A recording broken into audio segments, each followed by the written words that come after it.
Hello brothers and sisters, అందరూ బాగున్నారా?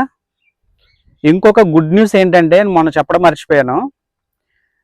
దివ్యాంగుల పెన్షన్లు ట్రాన్స్ఫర్ చేసుకునే అవకాశం కల్పించింది మన ఆంధ్రప్రదేశ్ ప్రభుత్వం. పెన్షన్ బదిలీ అవకాశం కల్పించింది. ఆ ఆప్షన్ సచివాలయంలో ఆల్రెడీ వచ్చేసింది. సచివాలయం వారి లాగిన్లో ఉంది. ట్రాన్స్ఫర్ చేసుకోవడం అంటే ఏంటంటే, మీరు ఆంధ్రప్రదేశ్లో పెన్షన్ తీసుకుంటూ ఉండి ఏదైనా ఊర్లో పని చేసుకుంటారు కదా. ఇప్పుడు ఒక అబ్బాయి వికలాంగులు ఉన్నాడు, ఒక పిల్లవాడు నడవలేడు, పెన్షన్ వస్తుంది. వారు తల్లిదండ్రులు కూలి పని చేసుకుంటారు. వారు ఉన్న ప్రదేశంలో పని దొరకదు, వేరే ఊరో లేదా వేరే జిల్లా వెళ్ళిపోయి అక్కడ పని చేసుకుంటూ ఉంటారు. పని చేసుకుంటున్నప్పుడు మరి ప్రతి నెల ఇక్కడికి రావాలి కదా పెన్షన్ తీసుకోవడానికి. వారికి ఇబ్బంది కదా. ఆ బాబుని తీసుకుని అంత దూరం ప్రయాణం చేయాలంటే దివ్యాంగుడు కొంచెం కష్టమైన విషయం కదా. అది గ్రహించి ఆ విషయాన్ని అర్థం చేసుకుని మన ఆంధ్రప్రదేశ్ ప్రభుత్వం సీఎం నారా చంద్రబాబు నాయుడు గారు ఏం చేశారంటే పింఛన్ బదిలీకి అవకాశం కల్పించారు. అంటే ప్రస్తుతం మీరు ఏ ఊరిలో ఉంటున్నారో మీరు ఆంధ్రప్రదేశ్లోనే ఉండాలి. ఏ ఊరు వెళ్ళినా ఎక్కడ ఉన్నా పర్వాలేదు. ఆంధ్రప్రదేశ్ దాటి వెళ్తే ఇది వర్తించదు.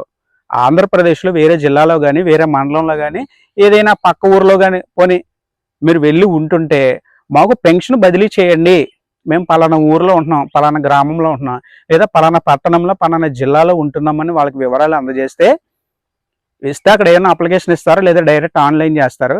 వారు మీరు ఉన్నటువంటి గ్రామానికే ఈ బాబు లేదంటే మీ పాప బాబు లేదంటే కొన్ని పెద్దవారు ఎవరైనా సరే వాళ్ళ పెన్షన్ అక్కడికి ట్రాన్స్ఫర్ చేసేస్తారు. మీరు ప్రస్తుతం ఏ ఊర్లో అయితే ఉంటున్నారో ఇక్కడి నుంచి మీ పెన్షన్ అక్కడే ఇస్తారు మీకు. ఇక మీ సొంత ఊరు పనిగట్టుకుని పెన్షన్ కోసం ప్రతి నెల రావాల్సిన అవసరం లేదు. ఇది ఒక మంచి అవకాశం. చాలామంది మీలో అలా వేరే ఊర్లో వెళ్ళి ఉండేవారు ఉంటారు కదా. కొంతమంది ఏమో ఉన్న ఊర్లో పెన్షన్ అప్లై చేసుకుంటారు, పెన్షన్ వస్తూ ఉంటుంది. తల్లిదండ్రులు లేని వాళ్ళు, వాళ్ళ చిన్నమ్మలు పెద్దమ్మలు మా వీళ్ళు తెలిసిన వారు వాళ్ళని చూసుకుంటూ ఉంటారు. వాళ్ళ ఇంటికి వెళ్ళి ఉంటూ ఉంటారు ఇక్కడ ఎవరు తోడలేక. అలాంటి వారికి కూడా మరలా ఇక్కడికి రావాల్సి ఉంటుంది. ఇలాంటి వారికి కూడా ఒక మంచి అవకాశం.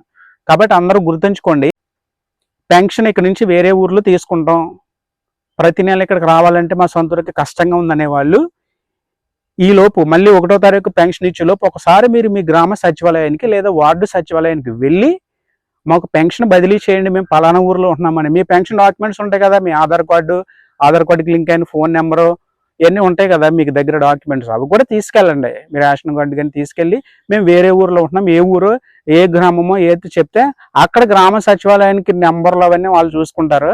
వాళ్ళకి ట్రాన్స్ఫర్కి అప్లై చేసేస్తారు. ఇక మళ్ళీ నెల 1వ తారీఖు నుంచి మీరు ఎక్కడైతే ఉంటున్నారో ఆ చోటే ఆ ప్రదేశంలోనే మీకు పెన్షన్ అందుతుంది. కాబట్టి ఈ సదావకాశాన్ని సద్వినియోగం చేసుకుని ఈ విషయంలో అశ్రద్ధ చేయకుండా మరొక నెల మీరు ఇబ్బంది పడకుండా సచివాలయానికి వెళ్ళి మాకు పెన్షన్ బదిలీ చేయండి అని అడిగి చేయించుకోండి. హ్యాపీనా? ఓకే, మీరందరూ బాగుండాలి. అందరికీ వందనాలు. God bless you.